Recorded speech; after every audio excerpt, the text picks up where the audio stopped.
we really didn't have any talk therapy. What we did was we did like ice baths. So let's zoom back up further than that. So that Freud, he kind of worked in Austria and Germany and that part of the Europe, and it really was not uncommon if you were unhappy with your wife just to kind of lock her in an asylum. So Freud had this wonderful group of women to work with, and he's very sexual, and he really kind of focused his issue on women. So what he did was, instead of doing ice baths and literally kind of putting people in cold water or doing lobotomies, he really said, let's try talking to them. So at the time, that was a very novel approach. Oh my gosh, like talk to the people. So for what he did, like, wow, he's the first person that really came up with talk therapy. So what he believed is that everything was unconscious. He believed that his job was to bring things from the conscious to from the unconscious to the conscious. Okay, let me just kind of share my stuff with you. And so if you've not been in a group session with me before, the goal is to kind of just give you a little history on Freud, and then we kind of do a question and answer session. So you actually not only then understand the concept, but then see what it looks like in a question. Okay. So I do have two screens. When I'm not looking at you, it just means I'm sharing my screen. And sometimes my camera goes off. If it does, we're good. Okay, so Freud really believed that this was the human mind. He believed that most of it was unconscious. We had a very little in the preconscious, and the rest was the conscious level. And that iceberg, that's called a topography of what it looked like. So what his job was to do was to bring things from the unconscious to the conscious level. He thought, if you just kind of lay on my couch and just tell me all these things, then I can help you out. So that was a projective model, very projective. So he would say, tell me what you're thinking, and I can tell you what that really means. You poor little dumb woman, you know nothing. I'll tell you what it really means. The clients were patients, and he was the expert, and he would fix it. Carl Jung is one of my other psychodynamic theorists, psychoanalytic, as well as Erickson. Erickson, he does that psychosocial, those steps, but he really was also truly a psychoanalytic person. So then, the unconscious level, how did Freud bring that up? Give me some techniques that he used.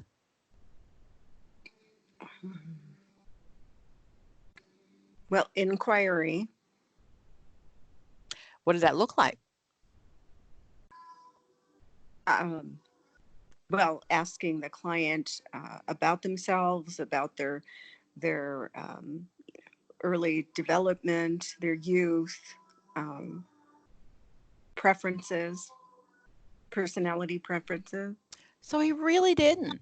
He really didn't.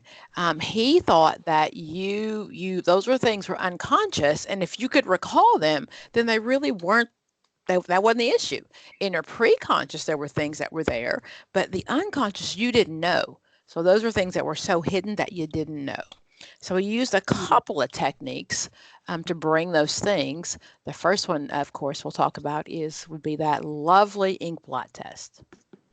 Okay, and what's the official term for that ink blot?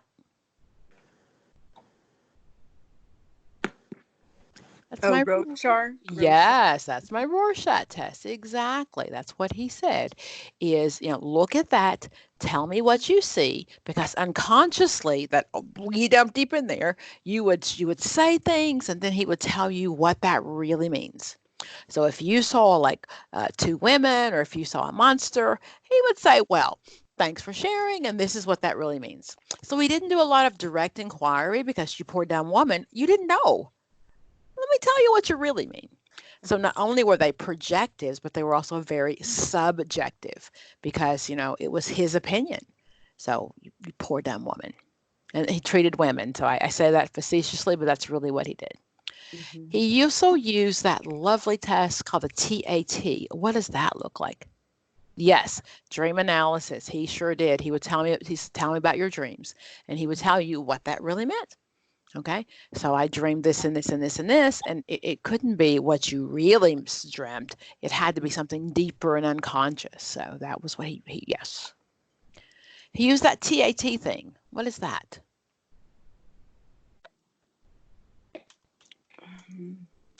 That would be a thematic appreciation test.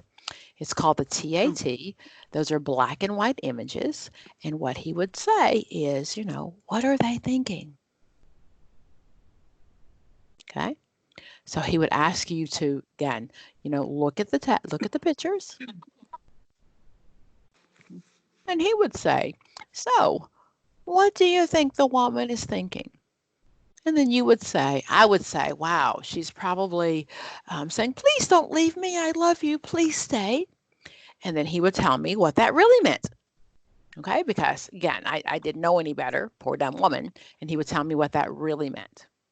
So those are the things that he used. Those are projectives, where you projected your unconscious thoughts onto that picture, and then he would tell you what it really meant. He also gets credit for word association. He really didn't do it. It's Carl Jung. So Carl Jung did that word association, but that is, you say the first thing that comes to your head. So sometimes on the test, Freud will get credit, but if Carl Jung's name is up there, he's the real author of it. So he would say, a word, and then you would respond. So I'll do it, and you tell me what comes to your head. Money. Spending. Yes. I'd say broke, but okay. So marriage. Children. You didn't say happy. Wait, I'm missing I'm Z. sorry. Okay, but again, there's, according to Freud, no right or wrong answer. But whatever you said first is what he would kind of work with, and then he would then again interpret that to what it really meant. So that's how it worked with kind of that dream analysis. So as we talk about then our defense mechanisms, he really believed that those were unconscious, that we really were not aware of that it was our ego's way of protecting us. Okay. So as we talk about those defense mechanisms, if you've had me before, what is the one defense mechanism that is not unconscious?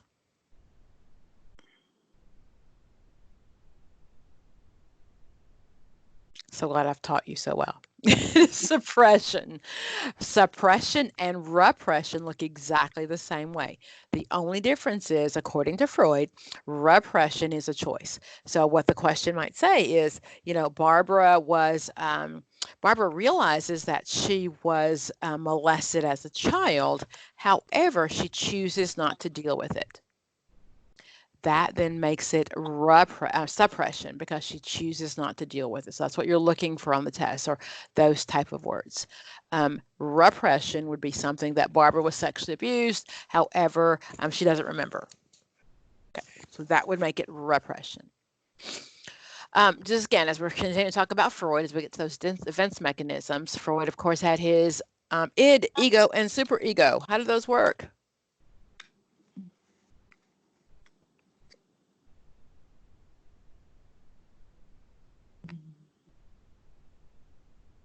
Come on. How did they work to make? What were they, and what did Freud believe about them? Well, this just briefly. So the superego would have been more of the parent. The id was more about the child, or inner urges, and the ego was the personality, the adult. Yeah. Yeah. So that's kind of rationaling it out. So the picture shows like the id is the devil and my superego is morality. So my id is my pleasure principle. What Freud said was that those are my inner drives to eat, sleep, and procreate. That's what he believed. Okay. So my id wants to be satisfied at all times. My id says, Pam, you love pizza. Oh my gosh, Pam, pizza's so good. Love pizza, eat pizza, eat pizza. Pam, eat tons of pizza. I know you're full, but keep eating pizza. My superego says, Pam, you are a grown woman. Grown women should not be eating pizza. Eat a salad, eat some vegetables, be happy. My ego says, okay, Pam, you can have some pizza and a salad. So my ego is kind of what rationalizes everything out and keeps my id and the superego from killing each other. And Freud believed it was a constant battle, that my id was always wanting it what it wants, and my superego is always telling me no. Okay. I love, so if you ever know Janet Jackson, pleasure principle. Oh, I still can't sing, but that's where that comes from. Is like your pleasure principle. I want pleasure. A question on the test might look like a client who he's a former alcoholic and he's trying to stay clean, and he finds himself driving into a liquor store, and he says, the devil made me do it. According to Freud, which ego state would he be working from? And of course, that would be his id, that he gave into that drive, that instinct. So that's what it looks like, kind of in general for the test. So he was a psychosocial when it came to our sexual development. He was my psychosexual development. So OAPLG. Okay. I've heard old ass people love gold. I've heard Orphan Annie, Pretty Little Girl. I'm not a huge person when it comes to acronyms, but you need to remember those in order so you understand kind of what Freud believed. So he had his stages. Let's talk about those a little bit.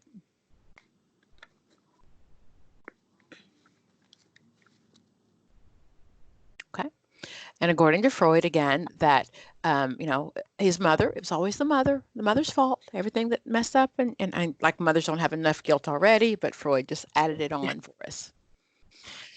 So OAPLG, and this one says, old age parishioners love grapes. That works for you. That works fine. So my oral stage was really when I was being breastfed or bottle fed. If you stopped bottle feeding me, or if you took me off the nipple before I was ready, I would be fixated. I would be stuck in that stage. Okay. He believed that was where your ego developed during that stage. But so a question again might say, if I were a client who comes in and who is extremely overweight and likes to smoke, he might be fixated in what stage?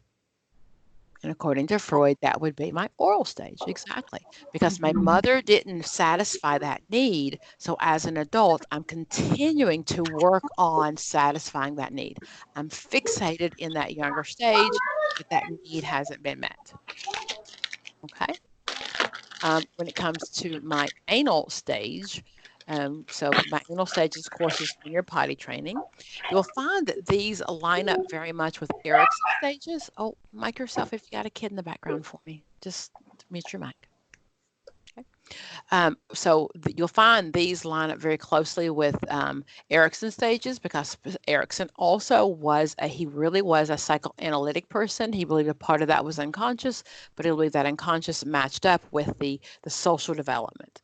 So according to Erikson, in this stage, that first one would be trust versus mistrust. And of course, the second one would be that autonomy versus self-doubt or shame, because that's the potty training age.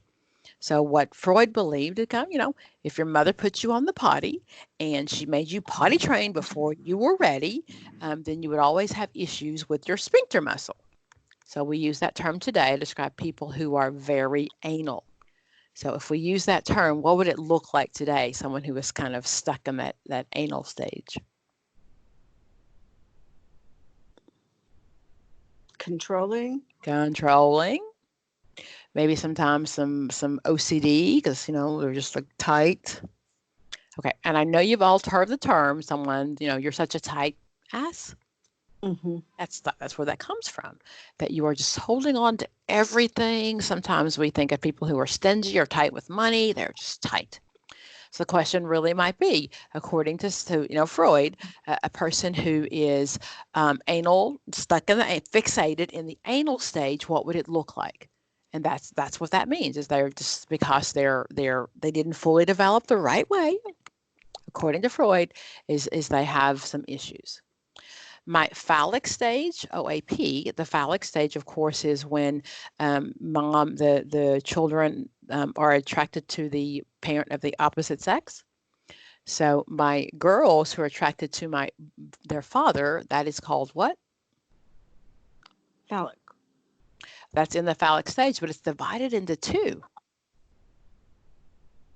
It is divided into my Electra stage as well as my Oedipus stage.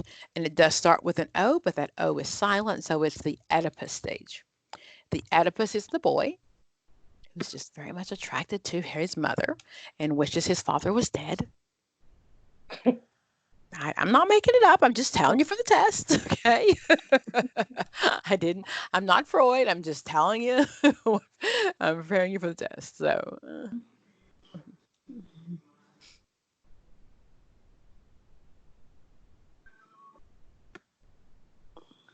So in my phallic stage, then we had two. We had the girl was attracted to her, that one up, my Oedipus. Okay, it's an E, it's an Oedipus stage. Okay, the girl was attracted to her father. That's called Electra. I'm not a huge fan of Marvel Comics, but I can tell you that Electro is an amazing female fighter. That's my Electra stage. So girls were the Electra, E, girls. Oedipus boys. Okay, so boys were attracted to their mother, the one to kill their dad. They were afraid their dad would find out, so they had penis, that castration, the fear of castration. They're worried that he would find out and he would cut off their penis. A question again for the test might be, you've got a 6-year-old boy and he's going in for surgery and they have to kind of sedate him through his groin area. What is he worried about according to Freud? He's worried about castration because that's what Freud believed. My girls at this point also had penis envy. While they were very much attracted to their father, they did realize that the man was the head of the house and they wished they had a penis. So that's the phallic stage. Oral, anal, phallic. Latency stage, again, according to Freud, kind of nothing happened. The last one is genitalia or genital, and that is when you realize that you have these great genitals and what they're for. On the test, anything that talks about masturbation is in the phallic stage. If it talks about anything about actual intercourse or sex, that is the genital stage, according to Freud. Okay, we use that term phallic still. Phallic means that penis shape. Okay, so you might, I don't know what in your area, but we still use that. We talk about men who drive really long trucks, that F-250 long bed. So that's a phallic symbol because maybe they're missing something in the physical area. So that helps you remember the phallic stage of what it looked like. But again, Freud was extremely psychosexual. He believed everything had to do with our sexual development. Okay. Questions, guys?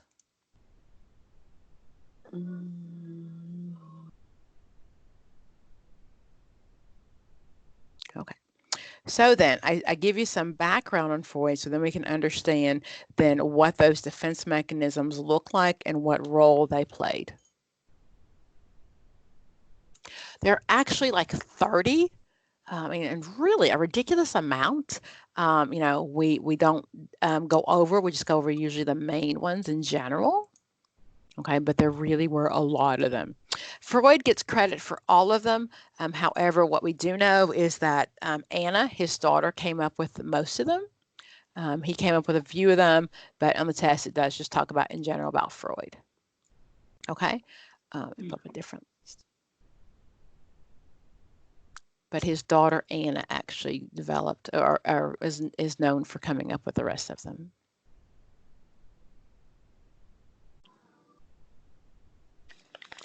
So again, remember, according to Freud, they were all underneath. So you weren't able to you didn't have any control over these. It was your body's way of protecting yourself.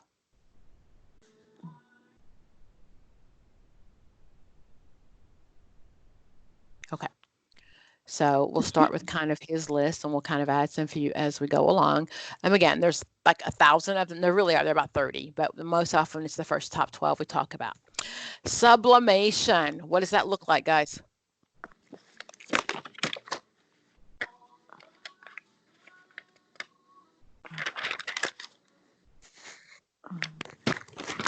So if you're old enough to remember that, and I gave the same analogy, if you played the album, you know, the big things, they're not CDs, and you didn't stream music. So the albums, if you play them backwards, there was a hidden message.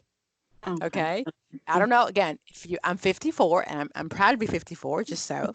But if you remember going to the drive-in, and they would say they would like flash Coke commercials over the thing like so fast you didn't even realize that you saw them, the advertisements. That's sublimation. That it's kind of hidden, but it's in there, but it's hidden. So sublimation is when you have these desires or thoughts or beliefs that don't fulfill society's structure. So if they don't, then you have to find an appropriate way to do it. So sublimation would be, for example, a woman, a test question, a woman who is very boisterous, and she likes to talk, and she likes to argue, but these aren't very feminine, they're not acceptable terms, so then she would become a lawyer. So she has found a way unconsciously to let all that stuff out by becoming a lawyer, because that's more socially appropriate than it would be if she was just a little old woman who blah, blah, blah, talked all the time. Okay, so that's the sublimation. Again, think of those albums backwards. Humor is an easy one. You know, somebody asks you something uncomfortable, you throw it off with humor. Rationalization, that many times that one comes up often in a domestic violence question. You'll see that the man will rationalize. You know, the couple comes in for some domestic violence counseling, and the man says, you know, if she would have just made dinner, then I wouldn't have hit her. So he can rationalize his behavior based on that. But again, Freud said it was unconscious. This wasn't a choice. It was just unconscious. That reaction formation, what is that one? It's an opposite of what they're truly feeling. Someone is truly feeling. You got it. Perfect. What would it look like? Maybe laughing out loud when someone's really sad or fearful. Exactly. I'm forming a reaction differently than what I actually feel. There's a question about a young man comes home, and his roommate is gay, and his roommate goes to rallies and pickets the gay rights, and he always makes fun of his roommate. But deep down inside, he is very much attracted to his roommate. Okay, so he's forming a reaction opposite of what he actually feels. That's what that reaction formation looks like. Okay, and I always think form a reaction differently than what I really feel. Okay, we talked about regression. Regression is when you go down to that earlier stage. Those are easy when it talks about a baby. Mom has a new baby, and suddenly then they are mom has a baby. The kid is no longer potty trained. They're having some accidents. Easy when it comes to regression. On the test, it most often looks like a 45-year-old man is in a board meeting, and his boss does not agree with his choices, so he gets up and storms out and slams the door. Like, really? Grown men shouldn't behave that way. So that's what it looks like for the test when it comes to regression. Identification, when I over-identify with either a part of me. So the test question talks about a woman who often, and her voicemail doesn't use her name, it just uses her title. When she introduces herself to friends, she only says, "Hi, I'm the CEO of this company." So her identification is really based on her job as opposed to who she is. She identifies as that.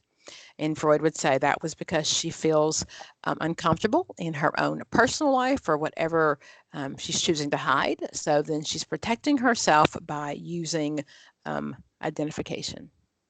Okay. What is projection?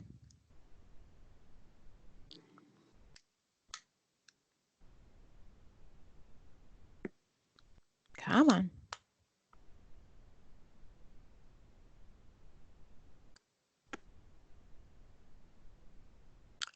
Okay, Shalonda, I know you know what projection is. It's it's like placing your feelings, your thoughts, your ideas onto someone else. Okay. Or So something give else. me an example. What does that look like?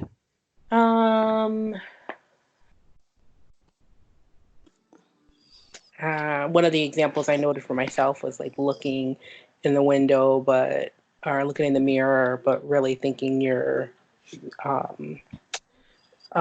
looking in the mirror, really thinking, but really looking in the mirror, but really looking out at the window. Can you explain? Like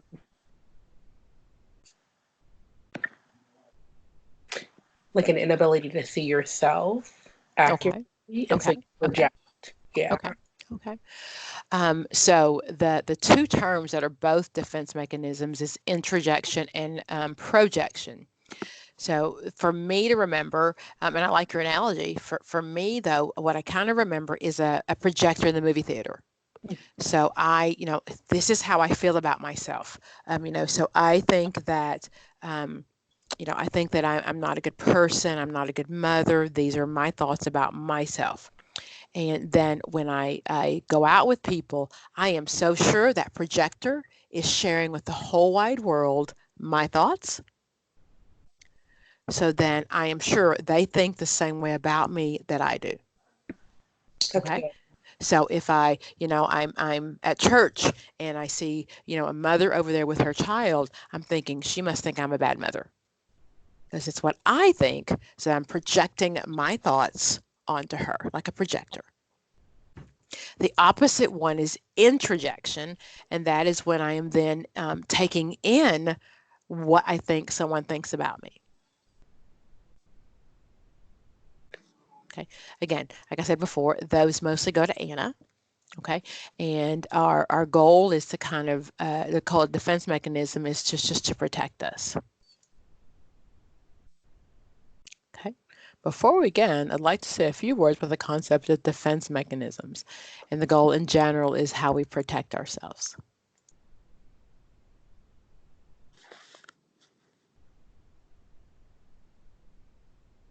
Let's go back a couple of those. Let me go back. I want to talk about projection and interjection. We'll come back to a couple of those. Okay, there we go. So then projection. So what is lack of psychological boundaries between the self and the world? What is inside is misunderstood as coming from the outside. So the mother is thinking, I hate myself. So then she's projecting that on the daughter, I hate you, because she's so sure the daughter must feel the same way. The daughter must then hate me too. It's me projecting my stuff onto the world, so I'm thinking you must feel the same way.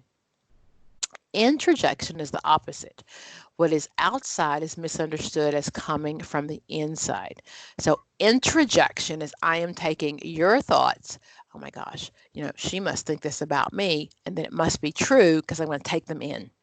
So projection is out, introjection is in. Okay, and again, those are just what Freud would say are my wonderful defense mechanisms.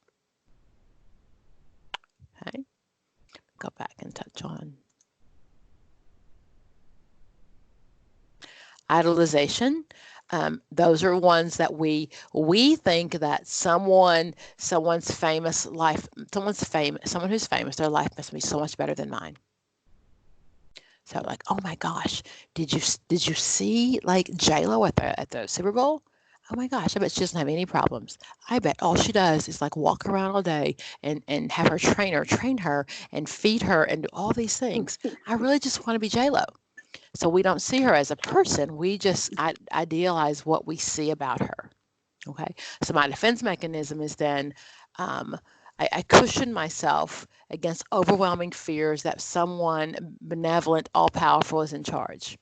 So J-Lo just really, I bet she's amazing. There can be nothing wrong with her. I bet she doesn't even like go to the bathroom.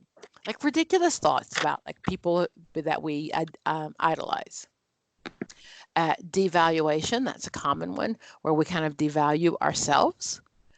So must be someone says, "Oh wow, you're a great therapist, you're a great counselor." Then to devalue myself would look like, well, I'm not that good. So that kind of takes care of my own inner thoughts about myself. Okay. Splitting, that is most often used with who? What personality disorders would you see uses that use splitting?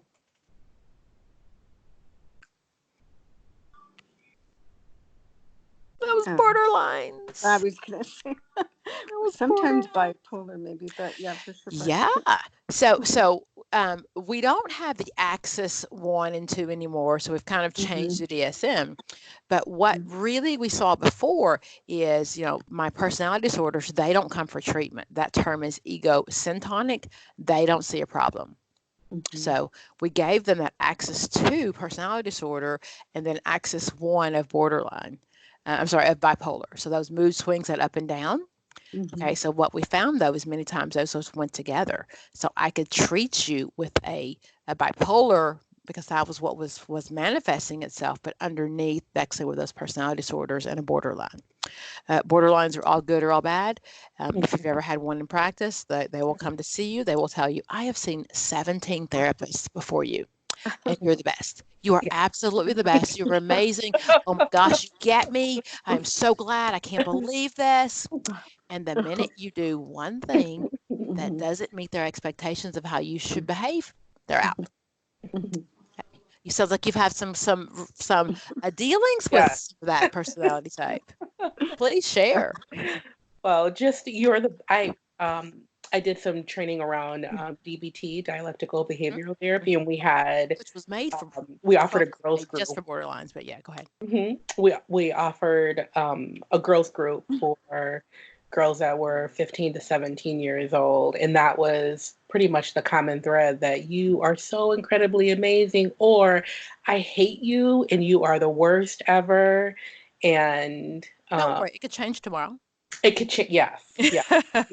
So that that struggle to just sort of be in a wise mind and have some balance was ongoing. Yeah. Exactly. And there's no in between. So splitting is what we do. It's like, I do this or I do that, but there's no in between. Yeah. Again, so personality disorders are egosyntonic. The people they don't have a problem. This is who I've been. This is who I am. If you ask their parents, they would say, oh yeah, she's been that way since childhood most often. However, we don't diagnose until they're 18. But that's ingrained, so they're not coming for treatment. It's egosyntonic. The other diagnosis that's egosyntonic are my anorexics. You know what? I weigh 67 pounds and I'm, 5'11", but I must be fat. Okay, they don't have a problem with it. So ego dystonic or ego alien is what we want to use because we want to make those issues uncomfortable with their ego. So we'd like them to be ego dystonic or ego alien. But personality disorders are egosyntonic. Okay, and splitting is what we see with that one. Disassociation, so what does that look like?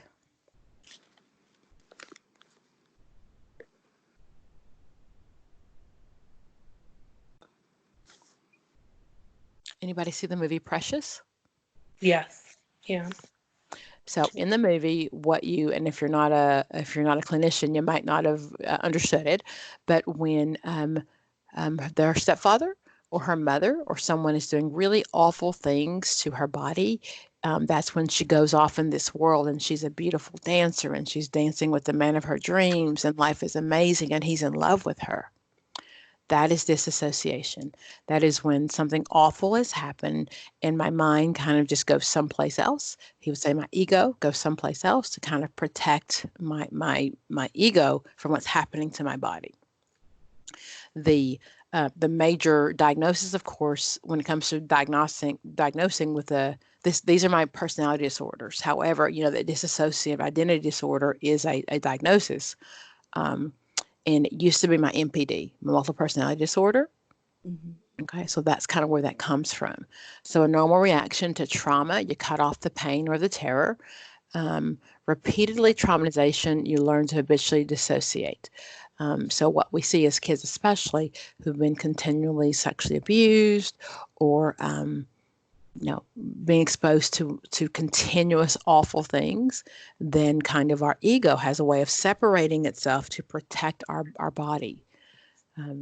So we not a question for the test, but so many times that's what hypnosis does. It kind of brings in those egos or those different kind of personalities people say. So it kind of brings them to one and helps them integrate into one. So while we don't carry the diagnosis of MPD anymore, we still definitely believe that dissociative disorder is an issue. And then disassociation is, again, a Freudian term that helps me protect my body from what's going on. Okay. Let's see, go back to those.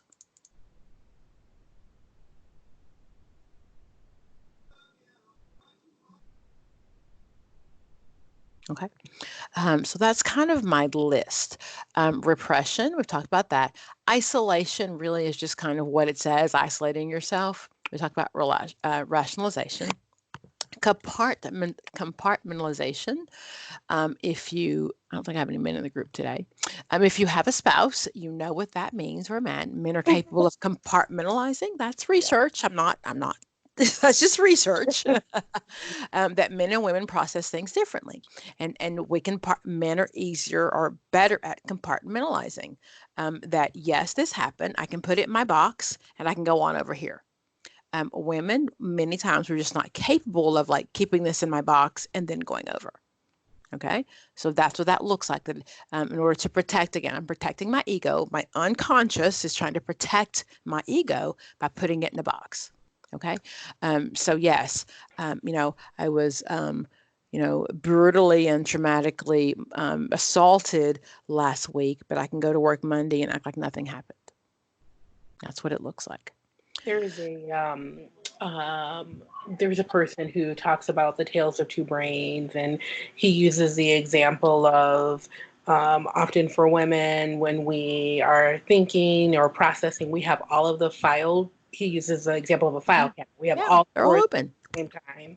And with men, it's you pull one drawer out at a time and then put that back in, and the next drawer and you put that back in. Exactly.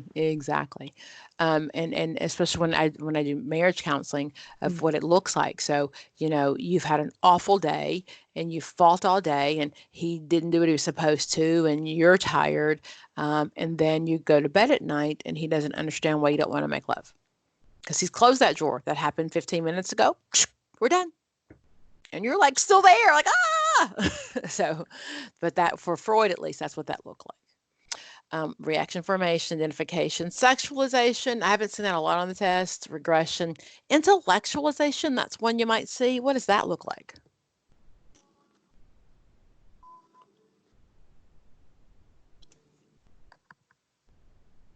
How many of you? Go ahead. I was just going to say, so not really identifying with your feelings, but just explaining your experience just with your thoughts. They're intellectually, logically part of your brain. Yeah. Exactly. Not dealing with the feelings. So my son at 19 was diagnosed with Hodgkin's lymphoma. I get a call from the doctor and he says, your son has a cancer. And what do? I start Googling. Okay, I'm not going to deal with any possibility. I'm not going to cry. I'm just going to Google because I got to find out an answer. So that's most often what we do. We're trying to, at the time, and again, Freud would say that they were, it was not a choice. But for me, the mom, I got to fix it. So instead of dealing with the emotions or how awful this could be or whatever it was, I just went straight into kind of, let's figure it out. So that's a typical test question of, a husband is, the wife is dying of cancer, and the social worker or the counselor comes in to try to talk to the husband about the possibilities, and he says, but look at this research, or can we try this, as opposed to dealing with any of the feelings. Mhm. Exactly. Okay, good, very good.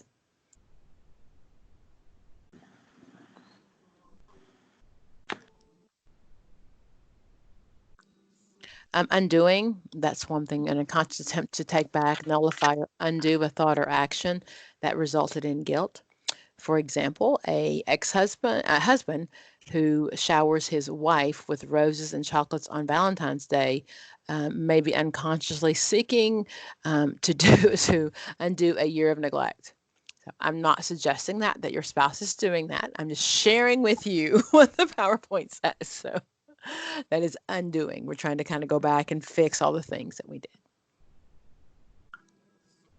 Displacement, we talked about that a little bit. Displacement doesn't have to necessarily be a person. It can be an inanimate object. So the feelings, the anger that you're feeling, and that's feeling for feeling. So displacement is, I'm feeling this way about my boss. I'm angry with him. I'm going to come home and then take the anger out on someone else. Mostly someone who's more convenient or less, I'm not as worried about the repercussions if I take it out, but it does not have to be a person. It can be a thing. It doesn't, you kick the dog, etc. We talked about reaction formation. A woman angry at her boss and wanting to quit becomes overly kind and generous towards the boss and expressing desire to keep working here. That's not her real thoughts. Her real thoughts is she really wants out, but she is forming a reaction totally opposite of what she actually feels. Okay. Excuse me. Reversal, reenacting a situation that switches one's position from subjective to objective, vicariously satisfying. So I'm kind of reversal of what I actually really feel. We talk about identification, acting out. Sexualization, again, I haven't seen that on the test. If anyone has seen that recently, I just haven't seen that a lot. Okay. Questions? Let's do some question and answer things. I'm using the NCE, the blue book. It's not great for the new test when it comes to kind of looking at how the questions are actually written for the new test, but great when it comes to just learning content. It'll ask you like the same question 17 times. So really great for content. Okay. Is that Rosenthal's? This is not Rosenthal. This is, and if you want this, I will gladly send it to you. I don't mind whatsoever. It is just the NCE. It's I'll go back and tell you it's written by, but it's not Rosenthal or Helwig, who are kind of our big guys. It's not Helwig. Do you have Pocket Prep? Oh, Pocket Prep. Do you have Pocket Prep? Yeah. I have the app, yeah. Okay. Pocket Prep is Helwig. And I have his text as well. But no, this one is just kind of the first book is 350 questions, and this is 700 questions. It's really just kind of a way of learning the concepts, but not necessarily about how they're written for the test. Okay. But I like the way when it comes just to kind of practice in general. Okay. So we've talked a lot about Freud. So we're going to talk about Freud and then those defense mechanisms. Okay. So 180, Freud's view of human nature is that we are all dynamic. This means we are what? What does dynamic mean? Ever changing. Yes. The other term is static, which means that we are kind of stuck in the way we are. So we're never going to change, or this is our routine. Okay. Number 181, what is true about Freud's idea of the preconscious mind? If you ever see the term subconscious on the test, that is never the answer. Subconscious is a layman's term, and they're not looking that you would know a layman's term. You are an expert. This is what you're supposed to know and what you do, so you should know the preconscious. So what is there? All right, did you say something? I missed that, I think. D? Yeah, I was thinking D too. So it's hidden memories and what is happening? No, it's only hidden or forgotten memories. Oh, It's okay. not what's happening, but what's happening is in my conscious, what's happening right now. Oh, Okay, that's only in my conscious. My preconscious, that is stored knowledge or memory. Okay, so it can be hidden or forgotten, but we can get it, we can retain it on our own without having an expert come in and tell us what to do. Okay, 182.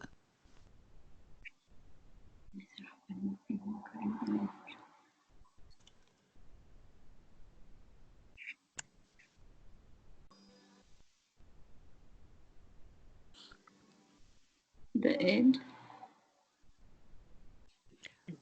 My id, that is my id, because my id is what? The pleasure You principle. gotta sing it. Pleasure Pleasure principle. Oh. When I teach my younger students, are like, what? So, that's when I know I've dated myself. I'm like, what do you mean you don't know that song? So, but yes, that's exactly what it is. Very good. Let's look at 183.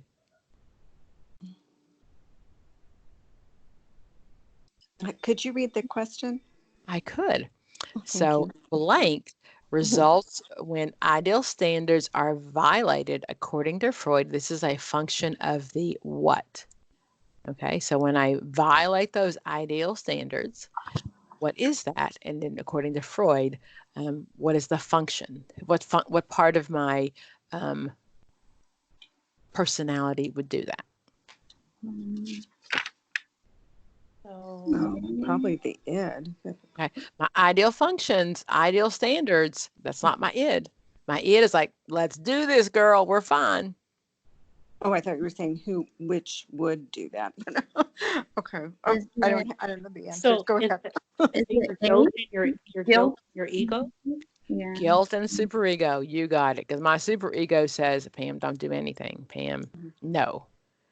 Okay.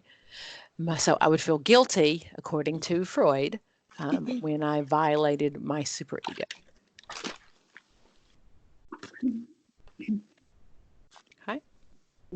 Let's look at 184. Lindsay has been mulling over decisions to leave or stay with her husband. She brought you a list of pros and cons. According to Freud, writing them is a function of what? Ego. The ego being. It sure is. It's the ego. It's weighing the good and the bad, because my id says leave, leave, leave, go out and have fun. My superego says no, you don't do that. My ego says, wait a minute, we can work on this. Perfect. 185. Ego defense mechanisms in and of themselves are what?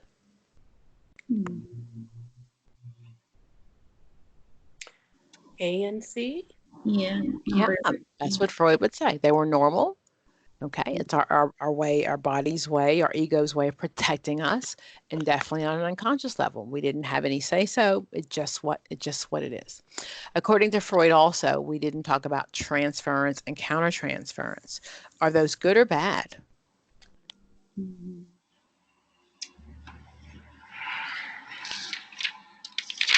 What would Freud say? Transference is when, of course, the client is putting their emotions, feelings on me because maybe I bring up or elicit feelings that he had towards someone else. And countertransference is the other way, when I have a client who reminds me of someone, and therefore those feelings they come up. So is that good or bad according to Freud? Good. Neither, just is.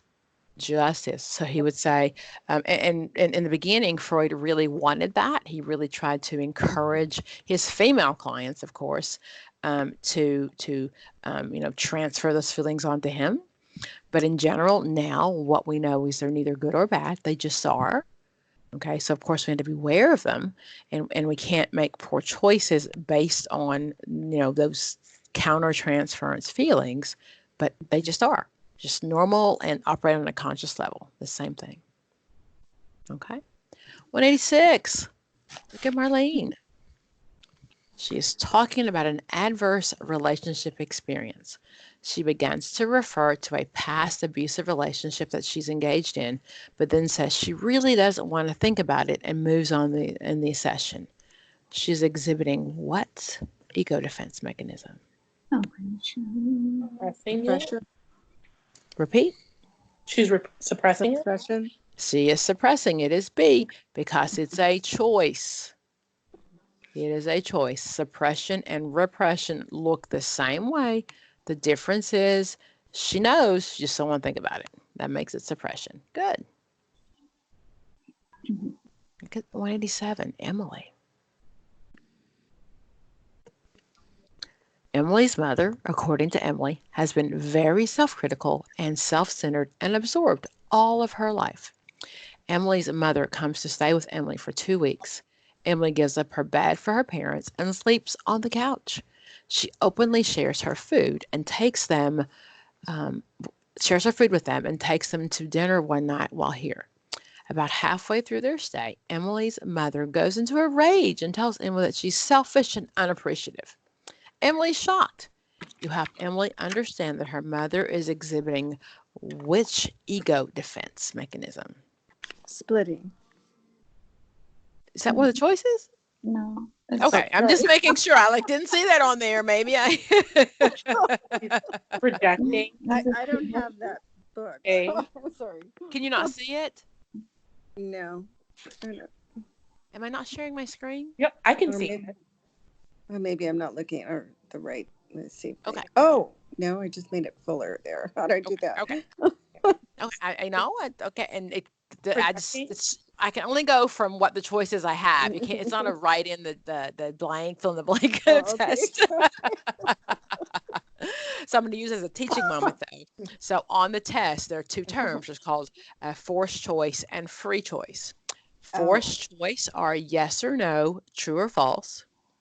Free choice are multiple choice or fill in the blank. Okay, those are just terms that you might see on the test under the appraisal section. Okay, so this is not a forced choice. You don't have to say yes or no, but there are options. So what was the answer for this one? A. The projection, eh? Exactly. Explain it to me. I think the mother was feeling that she was selfish and then she's projecting that on her daughter, Okay. even though the daughter was doing complete opposite. You got it. You got it. So if I think I'm selfish, then everybody else must think I'm selfish, right? Mm-hmm. Good. Very good. Okay. 188.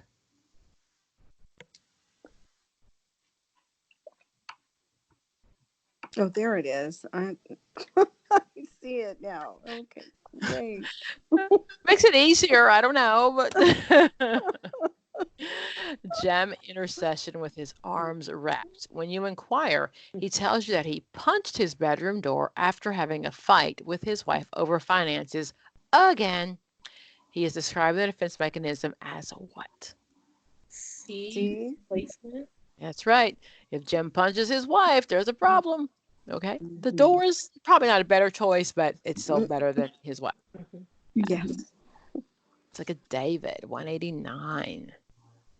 David is obsessed with doing all he can to interrupt the gay rights movement. Unconsciously, however, David has sexual attractions to his best friend and roommate. This is what? B. Sublimation. So sublimation would mean that he is letting those feelings come out in a more appropriate manner. Reaction formation. Yes, exactly. He's forming a reaction opposite of what he's actually feeling. Yeah. Got it. You got it. Good. 190. This willful woman, how dare she be? A willful woman decides to become a lawyer because of her tendency to be outspoken and hard-headed in relationships, including those in the workplace. She is displaying what?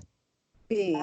Sublimation. Exactly, because those feelings would not be appropriate. That willful woman, should probably like tied up someplace according to her husband, I guess, and not have her own opinion.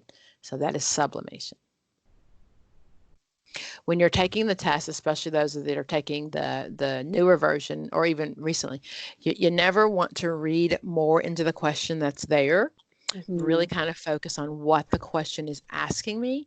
And especially as we come to the vignettes, then you'll go back to the question and prove, like, why is that the answer? What did I see in that question that lets me know this is the answer?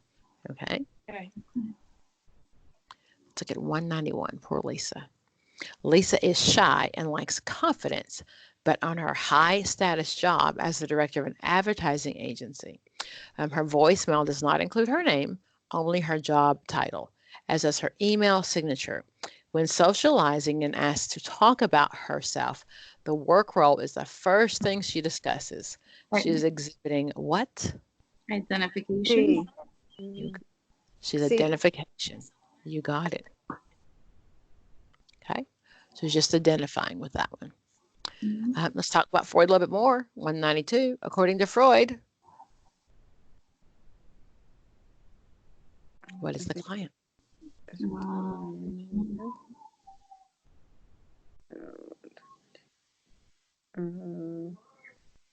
D? A and B, I think. No. He definitely didn't believe the client was the expert. That's for sure. He blocked the poor dumb woman. Yeah. So is it B? B. Must be B. Yes, the transference is the primary role of the counselor. He encouraged transference. That's what he wanted. Put all those feelings on me because I'm the expert. Okay.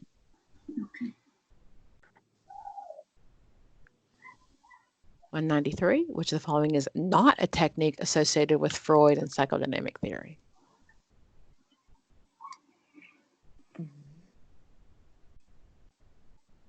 A. Cognitive reconstruction. Bingo. Who would that belong to? My CBT. Yes. Look at you. You get the bell. Yeah. Very good. Very good. Okay. I'm going to pull up a few more questions. Any questions on those defense mechanisms? Does that make it a little bit clearer? Yes. Yeah. Definitely. Let's just kind of do a little practice exam. We'll pull up some of those defense mechanisms. Definitely.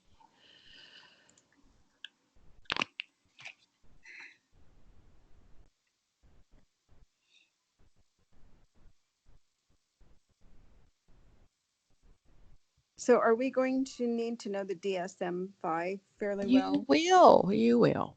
Okay. You will. Sorry. That doesn't change whether it's this test or the next test. We kind of expect our counselors to know a little bit about the DSM. Just saying. There are, and anybody in the group who's taken it before want to share? I did take it 3 times, but that was in 2014 and 2015, so I really don't remember a lot, and I haven't opened the book since. So all what I'm hearing today is like, oh my gosh, it's like a third language to me. At least it's the third, okay? Because most of us are working on our second. So pat yourself on the back. At least it's the third. We're like, okay, what was that one? A different source. Let me go back to. I have a question. Is there any way you can share the PDF files with us or no? Of course. Whatever I have, you're more than welcome to have. This one I just used. This is my short answer one. Do you want that one? Yeah, please. Okay, so I'm going to put it in the chat box. When you finish, you'll also be a recording of this video. So I'm going to copy the link, and then you should see the chat box open, and I will put it in there. Is that the blue book? That is the blue book. Okay. Not the best book for in general for studying for the test, when it comes to how Uh-huh. the questions are written, the Okay. best book for learning content, because you Mhm. really need to know content Yeah. in order to pass the test. So I need to know content then, as well as like, how do I then apply this content? But this one is just really good for content, just, Okay, so I'm going to use, we talked about pocket prep, and that does belong to Helwig. So this is his book.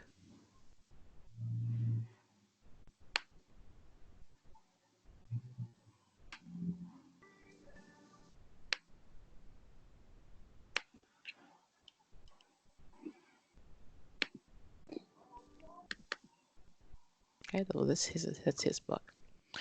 So if you do pocket prep, it'll tell you like what page to turn on if you want a more explanation of the answers.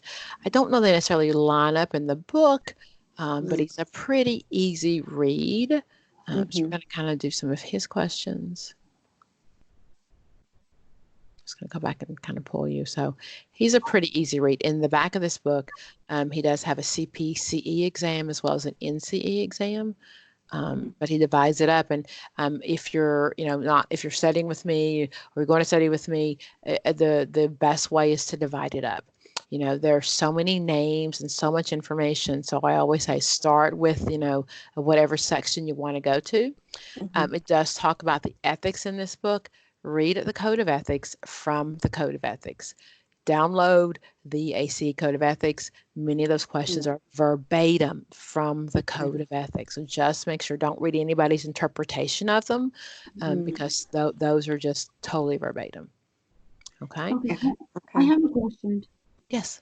I haven't been in school since it was the DSM-4 revised.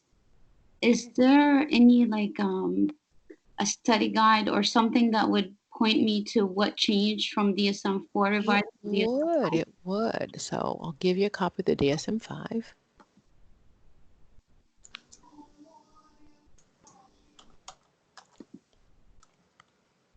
I just want to know, like, how different is it from the DSM-4 or what moved? So in general, I'll send you a copy of it, but on the first couple of pages, it talks about the differences. Okay. Oh. Okay, so it just kind of talks about the changes. Thank you. So it'll talk about kind of, so introduction, the use of the manual, and it talks about the changes in there. The major things like the autism is now like it's the autism spectrum, this autism disorder spectrum. So I've taken out Asperger's, that's not in there anymore. It's just a matter of being somewhere on the spectrum. We've added a lot of the sexual gender identity disorders. So like gender dysphoria, what's that word? Pansexual. That means I'm just in love with the person, not necessarily what sex you are. So there's some new things, but it does talk about in general kind of what the differences are.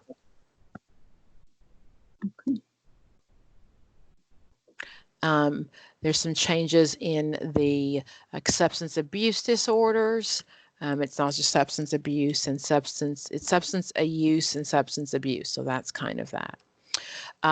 We used to have dysthymia. We don't have that anymore. Somebody tell me what it's called now.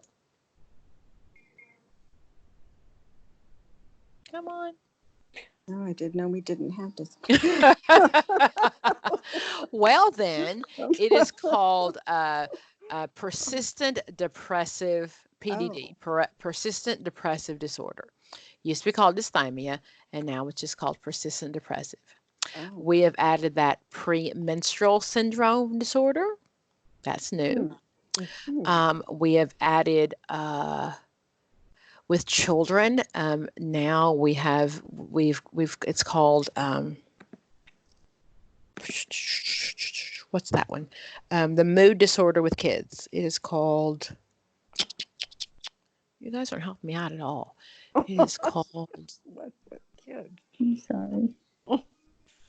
I can't Being look. a mother, right? There's, I just can't think of the name of it off my head. Sorry, and I've been tutoring since like 7 a.m. except for a break long enough to go make a snowman with my kid. So, so there's a disorder out there for children who have bipolar. So we've added that. Say again.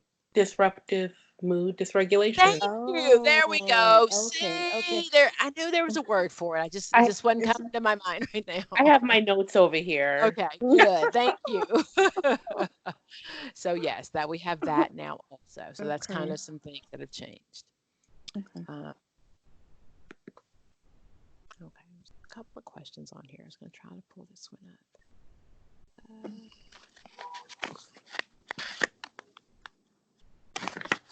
Look at that. How about number 6?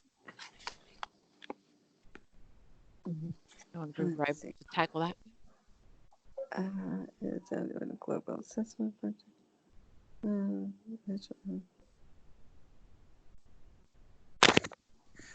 Oh wait, never mind. That's an old one. I was going to say, yes, that's they an were old- not doing JF anymore. Yes. What do we have in there? What do we have replaced what? the GAF? What replaced it? That's a good question. The who does. I just like saying that word. It's the who does. It's the one of the things that what we did is we made sure that the DSM lines up with the ICD-11. Okay, and so the who does is an assessment of your current level of functioning. So it comes from the World Health Organization. It really does match up with the ICD-10 ICD-11 codes. So it's an assessment. Look at their other levels, whether it's it's a disability assessment, but it's a functionality. How well can you take care of yourself? How well you can get dressed? It measures these areas: cognition, mobility, self-care, getting along, life activation, and participation. So it's called the World Health Organization Disability Assessment Schedule, or the who does. Oh, okay. I just like, it's just a cool word. Who does? Thank you. Yeah, you're so welcome. Ask me again, I'll say that word. Okay, look at 15. We're talking about Freud, so look at this one.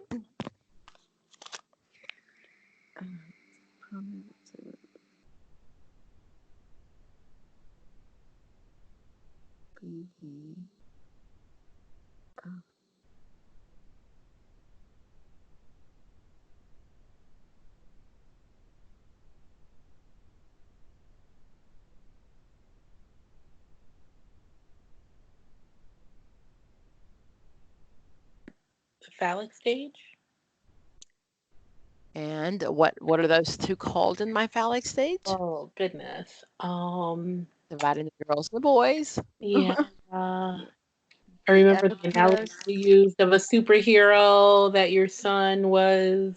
And her name is? Electra. Yes, exactly. So, so my son now is 27. We're from Florida, and he loved Disney. So one of the times we went, we went to, we went to not Disney, but one of the Marvel, one of the other parks.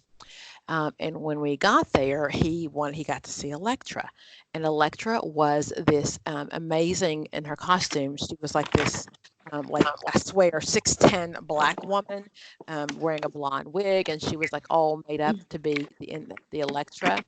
And my son was like 3 at the time, and the picture of him with Electra was just like, oh my God, I mean, looking like she can't be real. So I will never forget Electra, because she is just this amazing superhero. Okay, so that is Electra. It's the female. I know nothing else about Marvel Comics or any other comic, but I do know Electra. Okay, let's look at 18.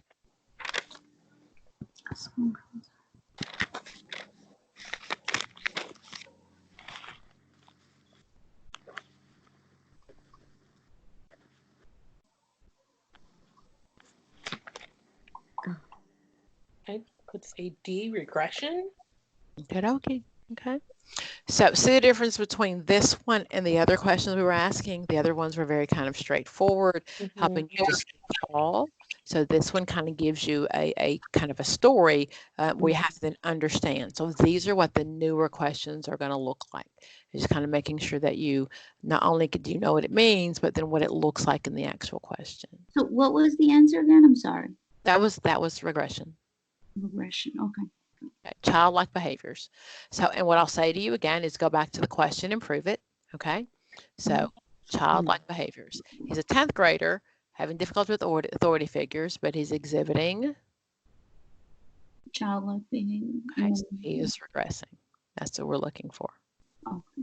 Okay.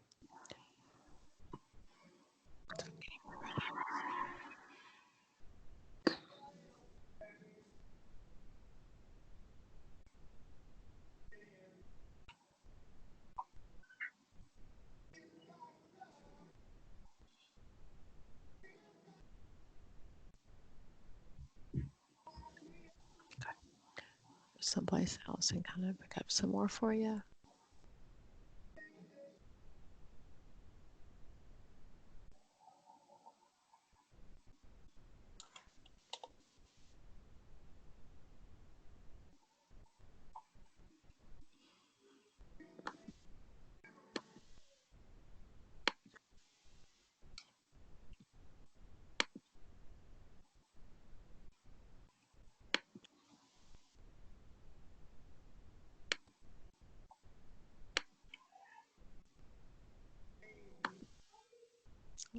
Sorry.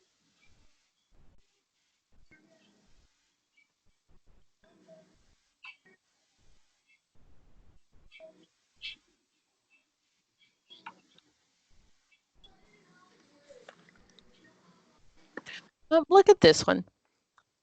This is the social work questions and the others are not uncommon to have the same questions, but I don't see a lot about harm reduction method. Are you guys pretty familiar with that? Okay. Okay. Do you know the harm reduction method when it comes to substance abuse?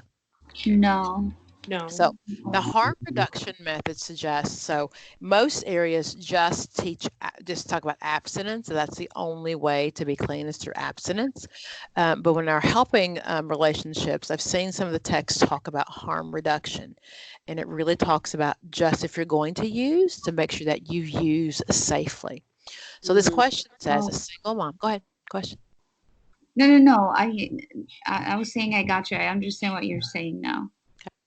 Upon intake, a single mother admits to binge drinking on the weekends. She states she is not going to stop this behavior using a harm reduction approach.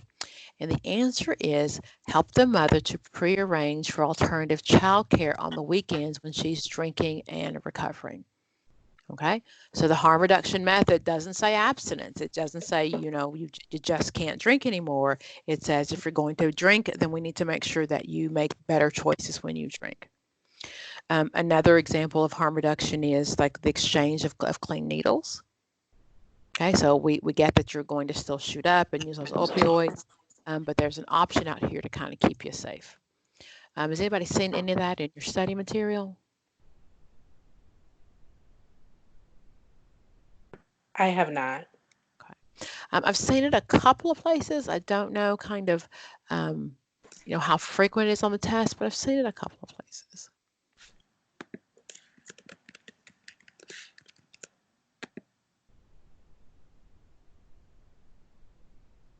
So I usually have a couple of questions here on, I'm going to do this one. Which of the following is true about transvestic disorder on the DSM, the DSM-5? What's a transvestite?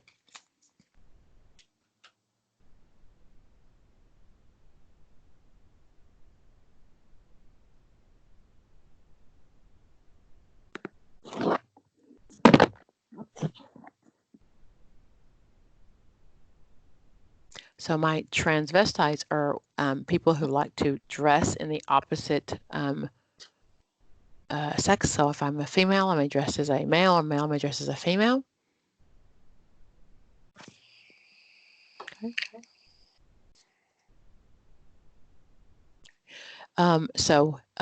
It is restricted to heterosexual males. That is not true. Significant distress due to the disorder can only be related to a client's job or occupation. That is not true. Significant distress that the disorder can only be related to sexual relationships, or sexual arousal must result from cross-dressing. A must is always those are called hedge words. Must or all are very rarely true when it comes to the test. Okay, so the must scares me. So the answer is C. Significant distress due to this disorder can only be related to social disorders, social relationships. Okay, so that's true about transvestic disorder. It's not necessarily a sexual relation or a sexual identity. It is just really choosing to dress as the opposite sex.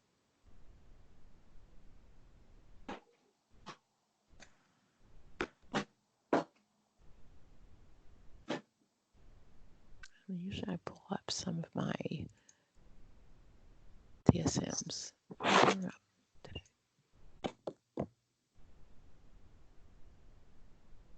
Okay, I'm going to flip through for a few more questions. I'm looking for a few. Anything else you want to ask me as I'm kind of looking through these?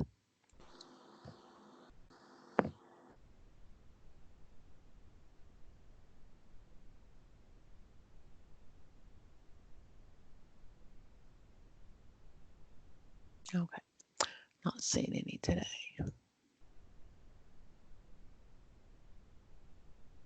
Go back. I'll just do kind of a few general questions.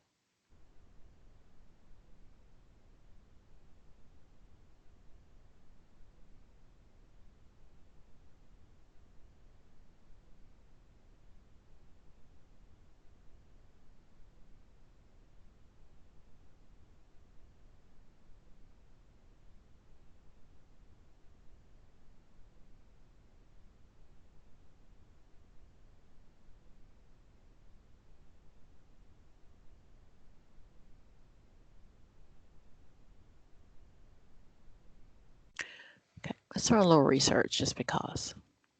I know. Difference between type 1 and type 2 errors. 697.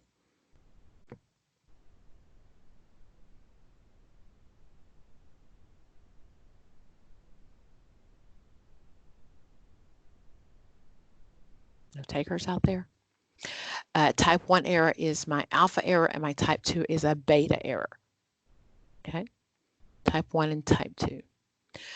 Occam's razor, you know what that means? No. That really means I'm going to take the simplest and easiest approach possible. Okay, that's hopefully what your mechanic takes. You take your car to the shop and it won't start. He's going to start with the simplest things first. Okay? That's Occam's razor. That's just what that term means. Okay. Halo effect, what's that? That's when when someone is given special treatment based on what they might look like, or whether or not they're pleasant. It really is kind of based on charm and looks. Mm-hmm. And what it says is that I am more willing to believe what you tell me if you are charming or attractive. Yes. Okay, so you can just tell me, you know, that the moon is for sale, and if you're cute enough, I might go for it. That's what it says. The Rosenthal effect, that's also called the Pygmalion effect. Somebody know what that one means? No. Is that a no? No. No. What's the Hawthorne effect? What about that one? That's when you when you know that you're being observed or watched, that will impact how you behave or how you yeah. When the cat's away? Yeah. The mice will play.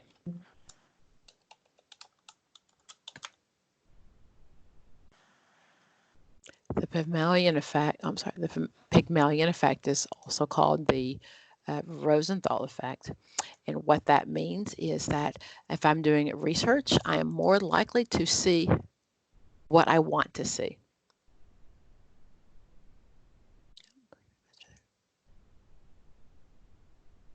So many tabs open. Go. There we go.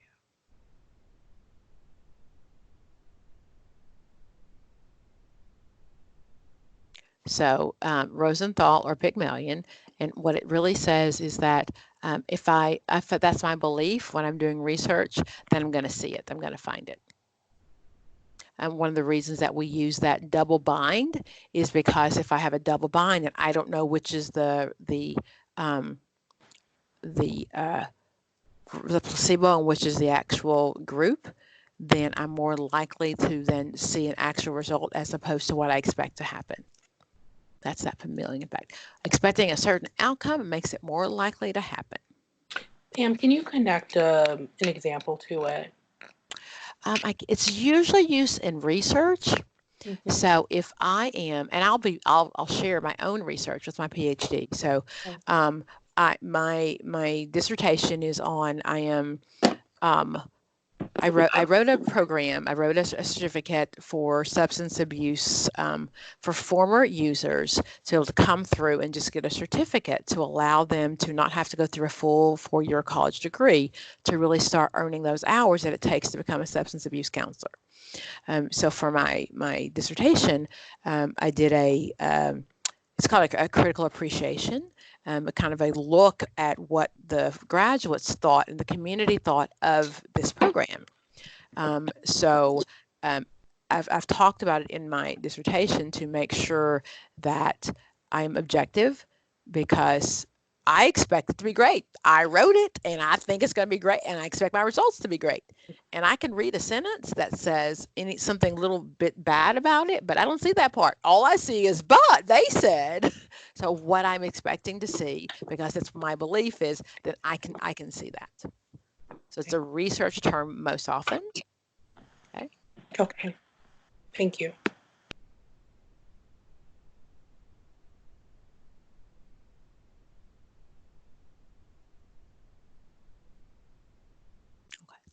I'm going to save this for another day when it comes to research. Questions in general. Anything you'd like to ask me? A question you've seen, a question about the test.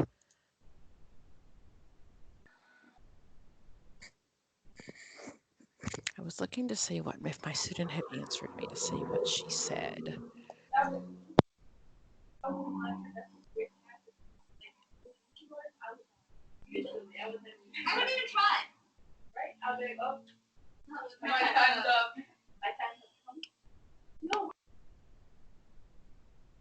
So when it looks at the new test, we really aren't looking.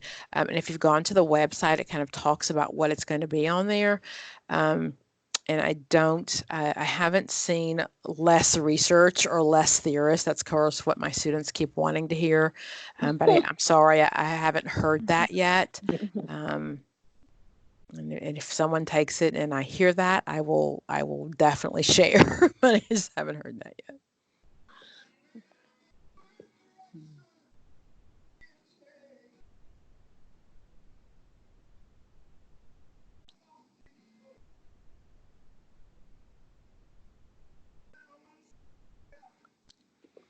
So regarding the test, as far as research, do they ask for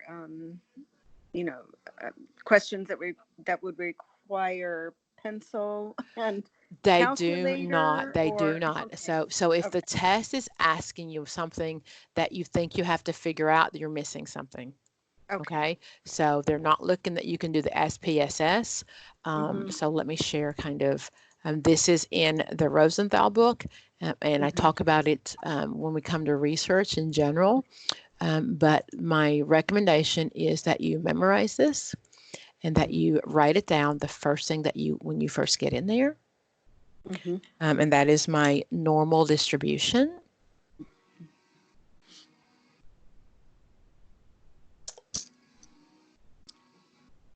Okay. Let me see. Share my screen. Okay. So that is a normal distribution. And they may ask you to look at the z-scores, the t-scores in comparison to everything else, but they won't ask you to figure out the z-score. If there's a question that talks about, you might get one with what's the mean, but they're not going to be numbers that you have to add like 1,000 together. We're not looking for that. Okay. Okay. So it really is more like, what is the mean in general, guys? The average. Okay. I have 5 numbers. I add them up. I divide it by 5. What is my mode? The most often. Okay. And then what is my median? The middle. Got it. In the exact middle. You got it. You got it. Okay. And then, so if you look on there, that's why I suggest that you memorize it, because there are some facts. What is that first standard deviation away from the mean? Oh, I can't. It's too small. I can't see it. Point. Okay. It's 68%. It's the 34 and the 34. So that the assumption of this is that there are 100 people in the world, and of those 100 people in the world, that this is kind of 68% of them would be in the first standard deviation. Okay. The second one is anybody? 15. Is that a 15? No, 13. You're going to add them together. So 20, No. 26. Okay. Plus. So come on. Yep. It is. So those are some standard numbers. The first one is 30. I'm sorry. The first one is 68. The second one is 95. The third one is 97. Okay. So those are just some facts when it comes to standard deviation. Okay.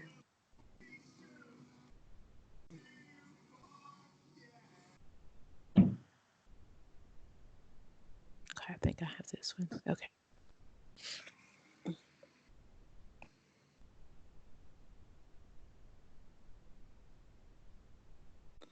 Okay. This one, she took it. Let's see, when did she take it?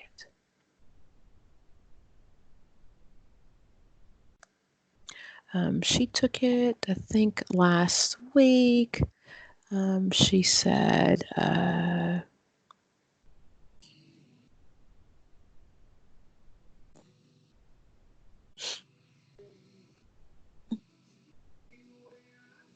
there were some culture questions that surprised her. Let's see here. I'll tell you what I remember. A lot of theories like the defense mechanisms, things on cultural relativism.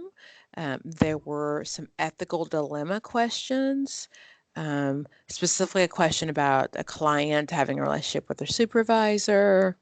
A lot of questions on what a facilitator does with the group in the group sessions, the subpoena and court order. A question about Native American culture, quite a few questions about transgender. Let's see here. Yeah, that's pretty much that.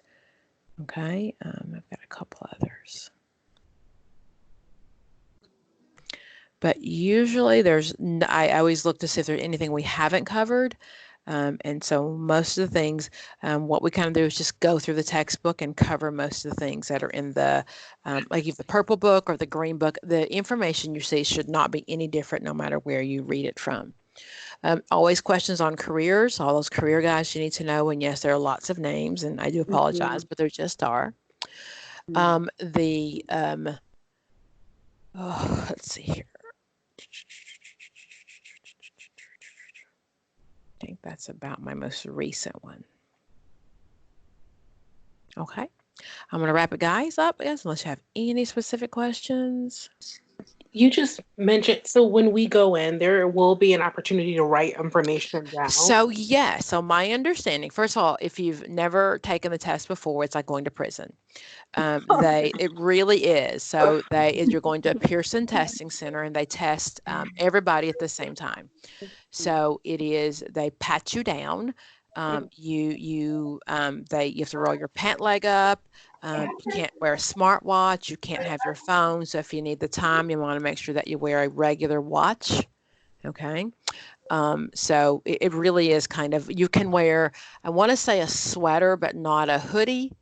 And if you can go to the piercing website and kind of tell you exactly, but do know for a lot of my students who have no idea, it's traumatizing walking in.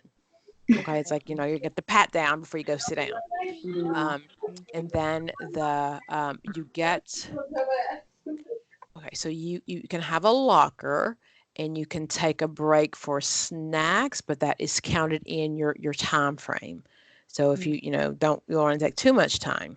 In general, I suggest that you read the questions, skip the ones you don't know. You can flag them, and flag them means you're going to come back to them. Don't spend too much time on that question, because what happens then is you beat yourself up. Oh my gosh, I can't believe I'm stupid. I should know this. I know I recalled it. Flag it. Go on to the next one. There's only so many questions. At some point, you're going to come back to something that kind of triggers a memory for that one.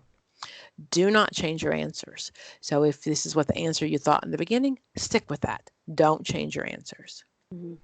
Okay. And yeah, so my understanding is you can either get like a whiteboard or paper, depending on where you're at, or sometimes I've heard you get an option of both. Anybody who's taken it already want to share with that? Okay, so I've heard both, and I'll be very honest with you guys. I'm an LCSW. I took my exam before most of you were born, back in the 90s. So I haven't taken it in a long time. So what I know is I know from my students. Okay, and I can read the site, but what I know is what it's like when my students tell me to come back. So then when you're there, depending on, and the worst thing I think about this test in general is, your passing score is so ambiguous. It depends on what test you got, because there are parallel forms. That's a research term, appraisal term, because you can get many different tests. And depending on what state you're in determines A, what that test was, and B, then if you passed. So in some of my states, like South Carolina, it's like an 88. Depending on the test. And some of my states, like my Western states, my other states, it's like a 92. So it really, and I get students who will sometimes then get a pop-up score and still don't know if they passed or not. And then you get like a formal thing like a few weeks later. But usually we search for like a 90 something. That's a given of a pass. If you're doing test questions or pocket prep or any of those, we're going to shoot for like a 75%. That's kind of what we figure is still as a passing score. Okay. So maybe one day I'll take the NCE. They make me pick up a few other educational classes, the classes that I just they won't, anyway. And I don't quite have time for that, but someday I might take that one. Okay. Other questions? Not trying to freak you out. I just think the material, the best, the more you know, the better. Yeah. There's no hidden secrets so when you get in, you're not freaking out. But if you have a question, ask me about the calculator. If you have a question that looks like you have to add up and do a percentage and it's a big question, then you're missing the question. They're not asking that. They're asking something else. Okay. Okay? Yep. Okie dokie. I will see you guys again. If you're scheduled to see me individually, I'll see you. If you're scheduled to see me group, I'll see you. I'm really pretty open. My phone number is here. I cannot promise you I'll always get to you right away, but I'll put it in the text box. So if you are studying and a question comes up that you don't understand, definitely make a sticky note. 645-6265. Make a sticky note, a highlight, shoot me a text, shoot me an email. I try to answer it on my Facebook page or maybe even a brief YouTube, because I figure if you have the question, probably somebody else does as well. But do know that I work a full-time job. I'm a single mom and my business is quite busy. So it's been my pleasure. I hope I see you again very soon. Enjoy the rest of your weekend. Bye. Okay. Thank you. Thank you. Thank you.